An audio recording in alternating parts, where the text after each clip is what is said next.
and Merle Mullen, longtime competitors here at Pebble Beach. An absolutely beautiful car from their legendary collection. 10, 9, 8, 7, Each car owner 6, is presented with 5, a bouquet. 4, 3, 2, And aside from Best of Show, there are literally dozens of additional components specific to various categories of elegant craftsmanship, authenticity, and so on. Now we're happy to welcome our guest, Ed Lowe, who is the editor-in-chief at Motor Trend. Ed, I know you've been walking the fairway. I have indeed. Well, you know, along with all the beautiful cars, there's a lot of interesting styles of dress out here. It's quite a lot like, I guess, the Kentucky Derby, but instead of horses, it's horsepower. And you see a lot of women in their hats and their fascinators, a lot of men in interesting colored pants. We're all dressed in some sort of set provided by a local menswear designer in Monterey. But it is, you know, I think a wonderful, a touch of class, having people get dressed up and really make it an occasion. I don't know if you well, absolutely. It's a lot less expensive to make a statement in your clothing than it is in your car. It is indeed, and there are some people out here dressed impeccably well. Multi-kill!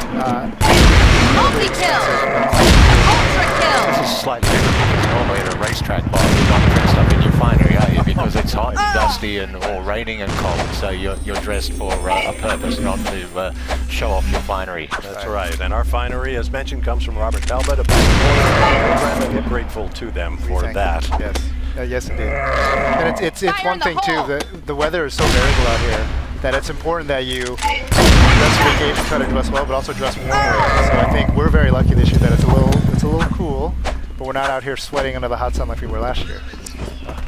Well, the parade of elegance continues once the 9 Delahaye's have crossed the ramp, and some of them will be back as class finishers a little bit later on, and then we will begin to bring the class winners up. These cars have been judged since early this morning by a panel of judges, including marked experts looking for authenticity and correctness, you might say.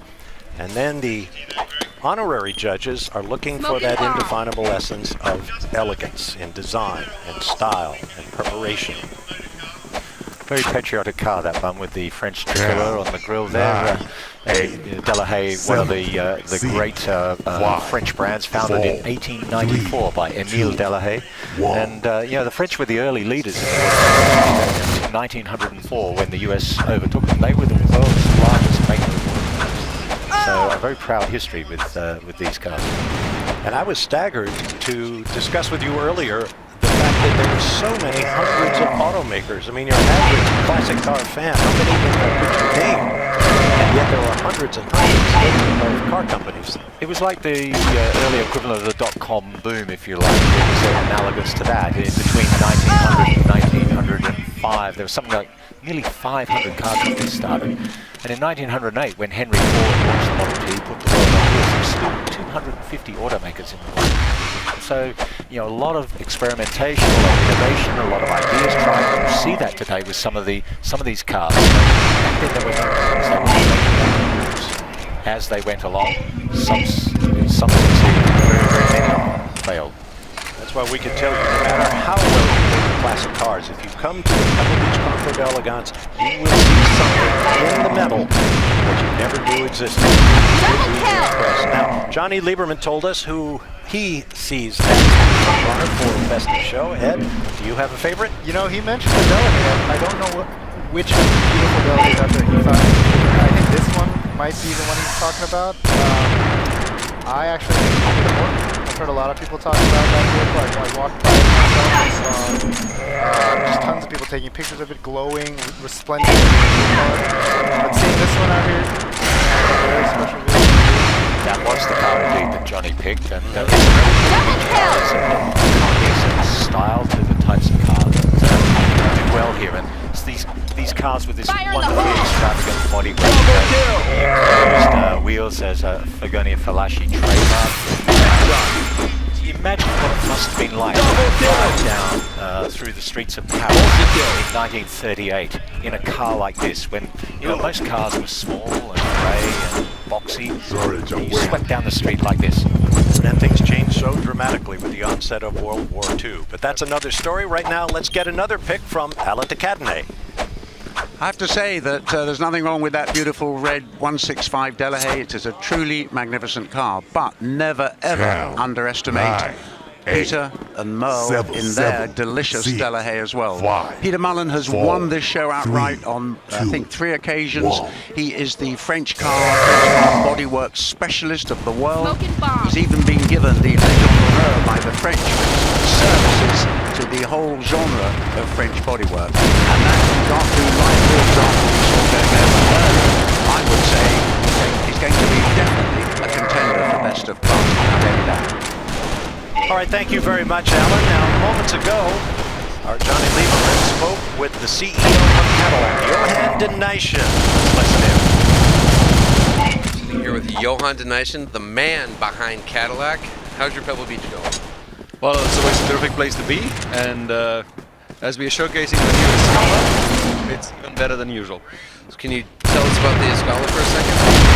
Well, the car as it stands being based on the new Omega architecture, which underpins CB6, actually is very designed for production ready, but it's more a statement of intent. We don't plan to use it, but it signals the new Cadillac design language. It also signals some important new technologies that we're working on, and in particular, the emphasis that we're going to as we develop. I noticed, I was walking around, I saw some of the great old 16 Cadillacs, and I was, of course, reading all the details of the Escala. I noticed that the wheelbase of the Escala seems to be a little bit longer than everything that the Germans, let's say, are producing. This is an intentional step. Well, we wanted to also work hard on the sense of proportion of the car, and if we do bring a Scala into production, quite clearly it's got to be positioned above the CB6s today, and so the long wheelbase route lends itself comfortably to that. And also, to be candid, I'm kind of fond of that particular line, and in order to get the right head clearance, you need to move the back and let them think about it. Well, Johan, thank you very much. All right, thank you, Johnny. Now as the crowd looks on, and more of the thousands of people on hand, crowd around the stage in front of the Pebble Beach Lodge, it's time for the first of our class winners, beginning in Class A1, Antique Open Cars. And antique cars, of course, are cars 1914 and 7, earlier. And 6, there's some very 5, interesting names among 4, this 3, lineup. Long 2, disappeared marks 1. and cars that are in front of this exploding new industry in the beginning of the 20th century. Gentleman just leaving the stage is the MC for the second straight year here at Pebble Beach, Derek Hill. Second generation fan of the Pebble Beach Concord Excellence, of course a great driver in his own right. His father, Phil Hill, not only won the Pebble Beach road races on 2 occasions, in 1855 he won the road race and he brought one of his own restored cars here at one best of show in Concord. That's a double, probably not likely. This is the third place getter in the Antique Open, Class A1. It's a 50 horsepower Benz.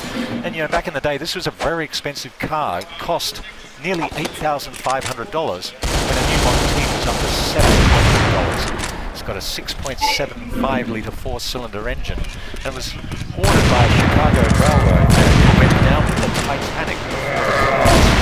What a tragic history. But one of the big class cars, because the lights and the radiators on these cars were trimmed in the brass material, and we're about to see, I think, the second in Class A1 Antique Open.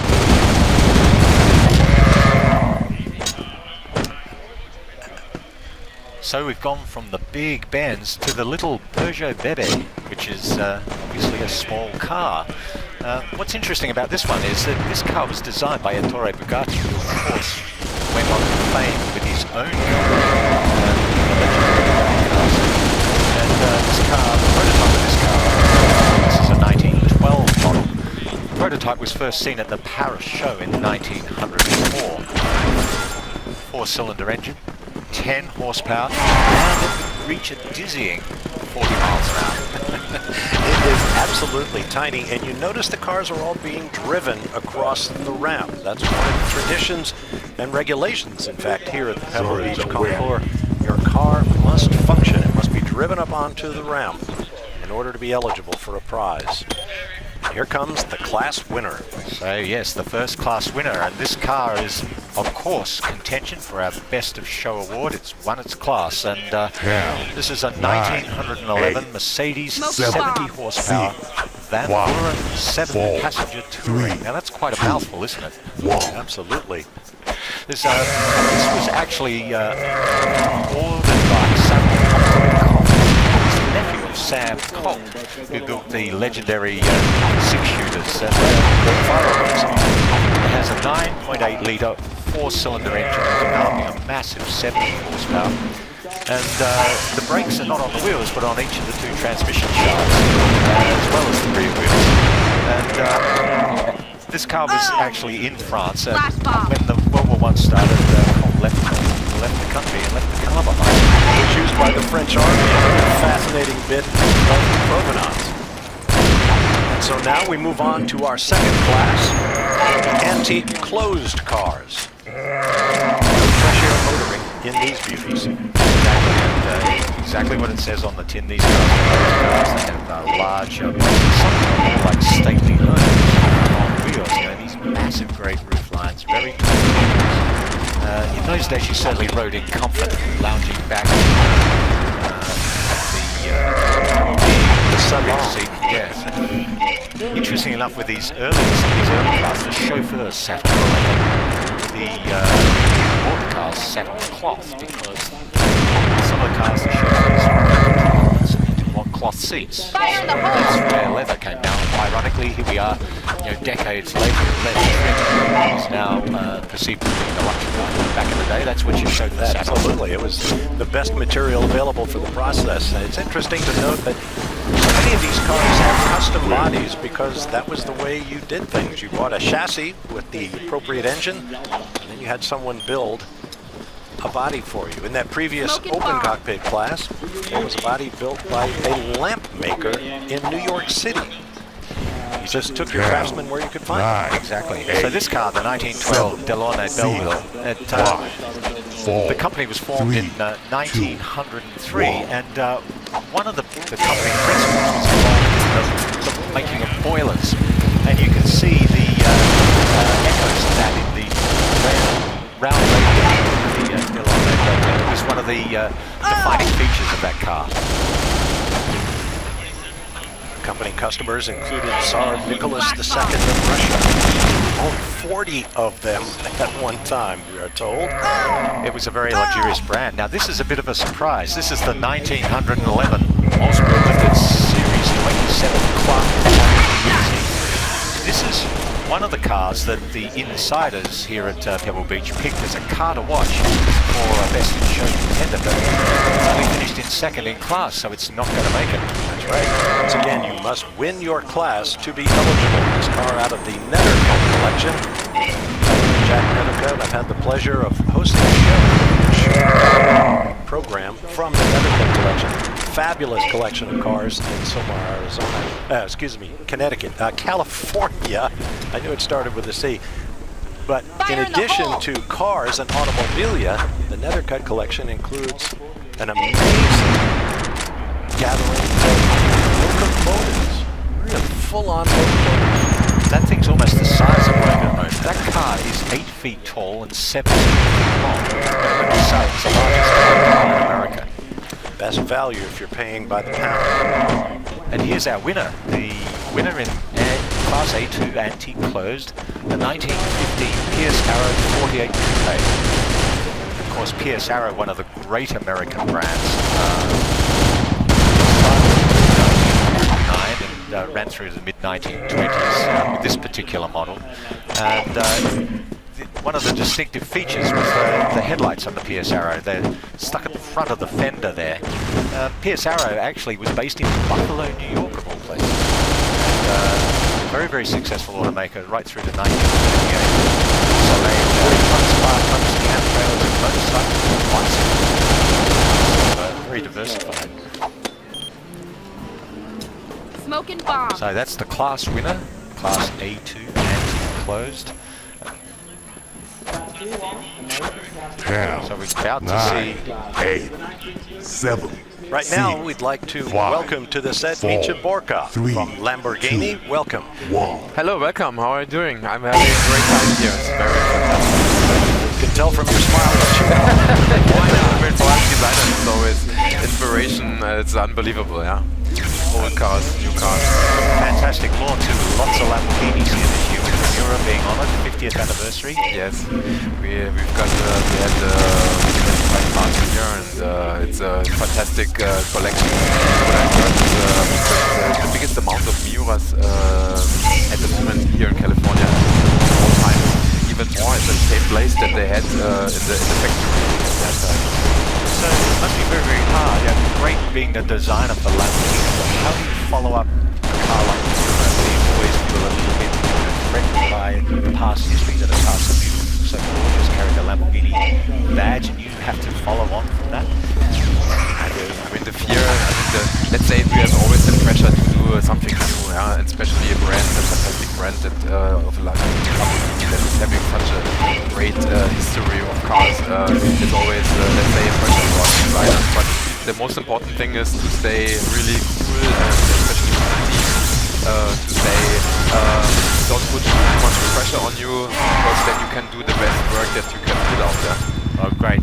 Have a great day the rest of the day. We look forward to seeing the Lamborghinis up on the ramp. Thank you very much. Thank you very much. Thank you for joining us.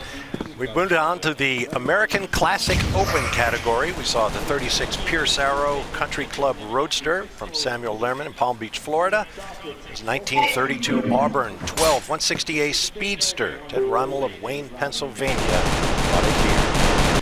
And the American Classic class is the American Classic Open closed class. To me, it's one of the golden ages of elegance for American automobiles. I mean, the uniqueness of the coach-built bodies. You know, Lincoln offered 26 different body styles on one chassis. Cadillac 90 customers could choose from 70 body styles. And some of those names of those coach builders are well known even to modern